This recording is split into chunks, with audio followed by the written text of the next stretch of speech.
नमस्कार दोस्तों।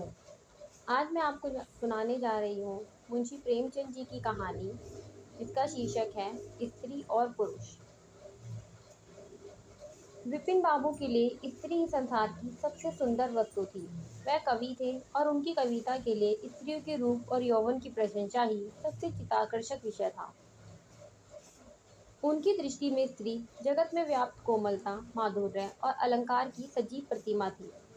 जबान पर स्त्री का नाम आते ही उनकी आंखें जगमगा उठती थी, कान खड़े हो जाते थे, मानो किसी रसिक ने गान की आवाज सुन ली हो। जब से होश संभाला तभी से उन्होंने उस सुंदर की कल्पना करनी शुरू कर दी जो उनके हृदय की रानी होगी। इसमें उषा की प्रफुल्लता होगी, पुष्प की कोमलता, कुंदन की चमक, बसंत की छवि, कोयल की ध्वनि। वह कवि वर्णित सभी उपमाओं से विभूषित होगी। वह उस कल्पित मूर्ति के उपासक थे। कविताओं में उसका गुण गाते, मित्रों से उनकी चर्चा करते, नित्य उसी के ख्याल में मस्त रहते थे। वह दिन भी समीप आ गया था जब उनकी आशाएं हरे हरे पत्तों से लहराएंगी, उनकी मुरादें पूरी होंगी। कॉलेज की अंतिम परीक्षा समाप्त हो गई और विवाह के संदेश आने लगे थे। विवाह तय हो गया। विपिन बाबू ने कन्या को देखने का बहुत आग्रह किया, लेकिन तब उनके मामू ने विश्वास दिलाया कि लड़की बहुत ही रूपवती है, मैंने उसे अपनी आंखों से देखा है। तब वह राजी हो गए। धूमधाम से बारात निकली और विवाह का मुहूर्त आया। वधू आभूषणों से सजी हुई मंडप में आई तो विपिन को उसके हाथ पांव नजर आए। कितनी सुंदर उंगलियां थी, मानो दीप शिखाएं हो। अंगों की शोभा कितनी मनोहारिणी थी। विपिन फूले ना समाये। दूसरे दिन वधू विदा हुई तो वह उसके दर्शनों के लिए इतने अधीर हुए कि ज्यों ही रास्ते में कहारों ने पालकी रखकर हाथ मुंह धोना शुरू किया, आप चुपके से वधू के पास जा पहुंचे। वह घूंघट हटाए पालकी से सिर निकाले बाहर झांक रही थी। विपिन की निगाह उस पर पड़ गई। घृणा, क्रोध और निराशा की एक लहर सी उन पर दौड़ गई।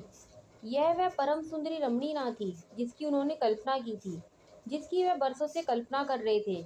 यह एक चौड़े मुंह, चिपटी नाक और फूले उगालों वाली कुरूपा स्त्री थी। रंग गोरा था, पर उसमें लाली के बादल सफेदी थी। और फिर रंग कैसा ही सुंदर हो, रूप की कमी नहीं पूरी कर सकता। विपिन का सारा उत्साह ठंडा पड़ गया।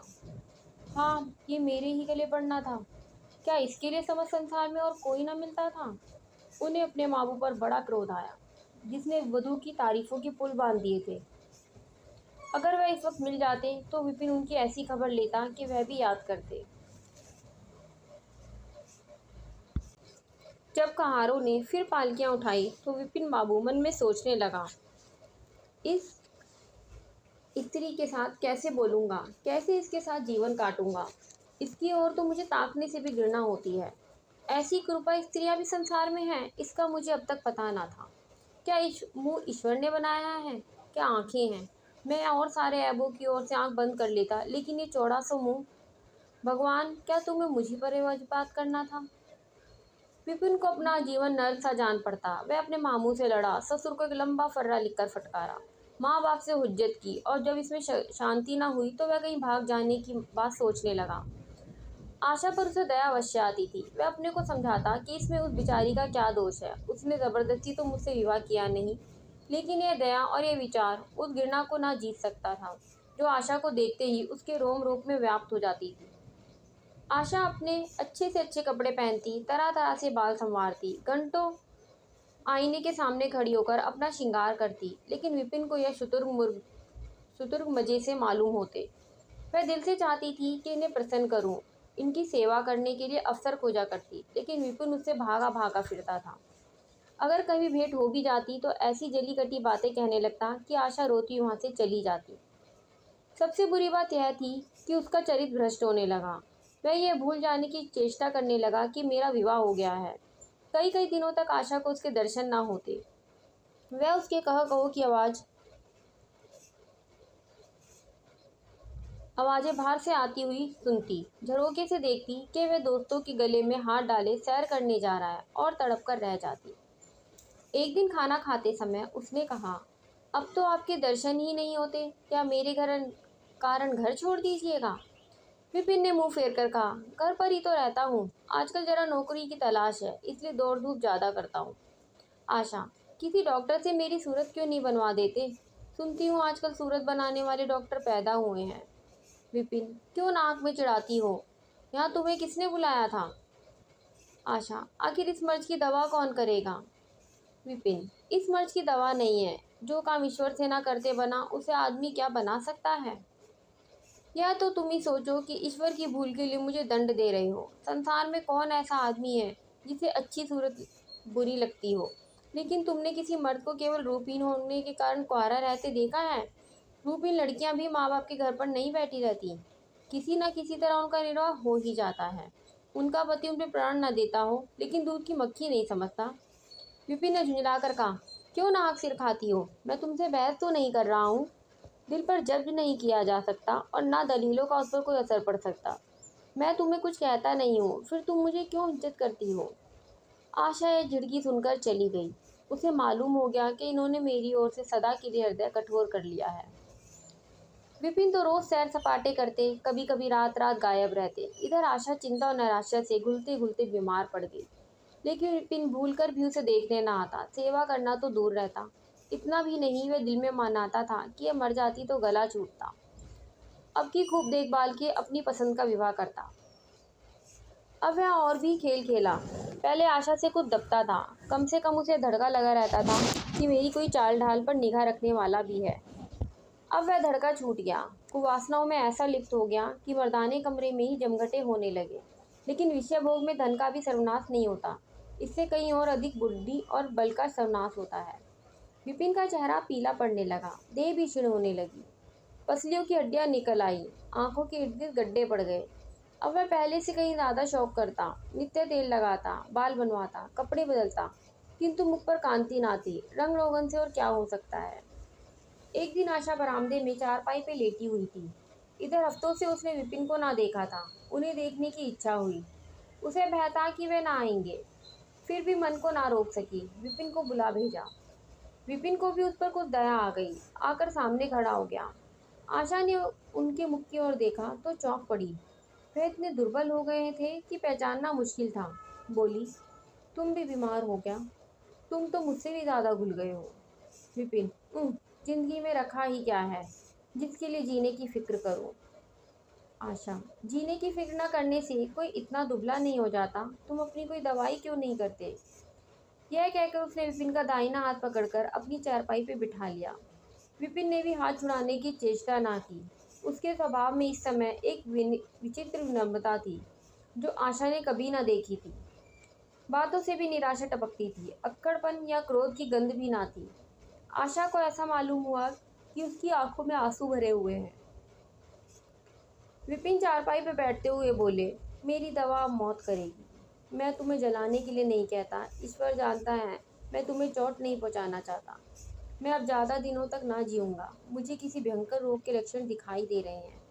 डॉक्टरों ने भी यही कहा है। मुझे इसका खेद है कि मेरे हाथों तुम्हें कष्ट पहुंचा, पर क्षमा करना।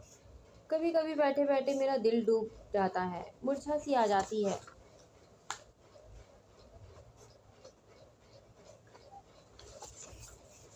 यह कहते कहते एकाएक वह कांप उठे। उसकी सारी देह में सनसनी सी दौड़ गई। मूर्छित होकर चारपाई पर गिर पड़े और हाथ पैर पटकने लगे। मुंह से फिचकूर निकलने लगा। सारी देह पसीने से तर हो गई। आशा का सारा रुख हवा हो गया। वह महीनों से बिस्तर न छोड़ सकी थी, पर इस समय उसके शिथिल अंगों में विचित्र फुर्ती दिखाई थी। उसने तेजी से उठकर विपिन को अच्छी तरह लिटा दिया और उसके मुख पर पानी के छींटे देने लगी। मेहरी भी दौड़ी आई और पंखा झलने लगी। बाहर खबर हुई, मित्रों ने दौड़कर डॉक्टर को बुलाया। बहुत यत्न करने पर भी विपिन ने आंखें न खोली। संध्या होते होते उनका मुंह टेढ़ा हो गया और बायां अंग शून्य पड़ गया। हिलना तो दूर रहा, मुंह से बात निकलना भी मुश्किल हो गई। यह मिर्छा ना थी, फालिज था। फालिज के भयंकर रोग में रोगी की सेवा करने आसान काम नहीं। इस पर आशा महीनों से बीमार थी, लेकिन इस रोग के सामने वह अपना रोग भूल गई। 15 दिनों तक विपिन की हालत बहुत नाजुक रही। आशा दिन के दिन और रात की रात उनके पास बैठी रहती। उनके लिए पथ्य बनाना, उन्हें गोद में संभालकर दवा पिलाना, उनके जरा जरा सी इशारे को समझना उसी जैसी धैर्यशील स्त्री का काम था।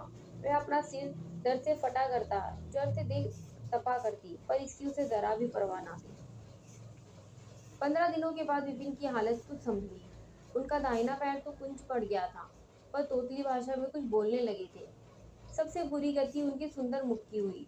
वह इतना टेढ़ा हो गया जैसे कोई रबड़ के खिलौने को खींचकर बढ़ा दे। बटरी की मदद से जरा देर के लिए बैठ या खड़े हो जाया करते थे, लेकिन चलने फिरने की ताकत ना थी। एक दिन लेटे लेटे उन्हें क्या जाने क्या ख्याल आया, आईना उठाकर अपना मुंह देखने लगे। ऐसा कुरूप आदमी उन्होंने कभी ना देखा था। आहिस्ता से बोले, आशा, ईश्वर ने मुझे जरूर गुरूर की सजा दी है। वास्तव में यह उसी बुराई का बदला है जो मैंने तुम्हारे साथ की। अब तुम अगर मेरा मुंह देखकर मुझसे घृणा से मुंह फेर लो तो मैं तुमसे जरा भी शिकायत न करूं। मैं चाहता हूं कि तुम मुझमें उस दुर्व्यवहार का बदला लो जो मैंने तुम्हारे साथ किया। आशा ने पति की ओर कोमल भाव से देखकर कहा, मैं तो आपको अब भी उसी निगाह से देखती हूँ। मुझे तो आप में कोई अंतर दिखाई नहीं देता। विपिन, वाह, बंदर का सा मुंह हो गया है और तुम कहती हो कि कोई अंतर ही नहीं। मैं तो अब कभी बाहर ना निकलूंगा। ईश्वर ने मुझे सचमुच दंड दिया है। बहुत यत्न किए गए पर विपिन का मुंह ना सीधा हुआ। मुख का बायां भाग इतना टेढ़ा हो गया था कि चेहरा देखकर डर मालूम होता था। हाँ, पैरों में इतनी शक्ति आ गई थी कि वे अब चलने फिरने लगे। आशा ने पति की बीमारी में देवी की मनौती की थी। आज उसी पूजा का उत्सव था। मोहल्ले की स्त्रियां बनाव श्रृंगार के जमा थी। गाना बजाना हो रहा था। एक सहेली ने पूछा, क्यों आशा, अब तो तुम्हें उनका मुंह जरा भी अच्छा न लगता होगा। आशा ने गंभीर होकर कहा, मुझे तो पहले से कहीं अच्छा मालूम होता है। चलो बातें बनाती हो। नहीं बहन, सच कहती हूँ, रूप के बदले मुझे उनकी आत्मा मिल गई जो रूप से कहीं बढ़कर है। विपिन कमरे में बैठे हुए थे। कई मित्र जमा थे। ताश हो रहा था। कमरे में एक खिड़की थी जो आंगन में खुलती थी। इस वक्त वह बंद थी। एक मित्र ने चुपके से उसे खोल दिया और शीशे में झांककर विपिन से कहा, आज तो तुम्हारे यहाँ परियों का अच्छा जमघट है। विपिन, बंद कर दो। अजी जरा देखो तो कैसी कैसी सूरतें हैं। तुम्हें इन सब में कौन सबसे अच्छी मालूम होती है।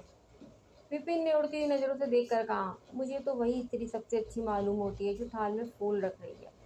वाह रही आपकी निगाह। क्या सूरत के साथ तुम्हारी निगाह भी बिगड़ गई। मुझे तो वह सबसे बदसूरत मालूम होती है, इसलिए कि तुम उनकी सूरत देखते हो और मैं उनकी आत्मा देखता हूँ। अच्छा, यही मिसेज विपिन है। जी हाँ, यह वही देवी है।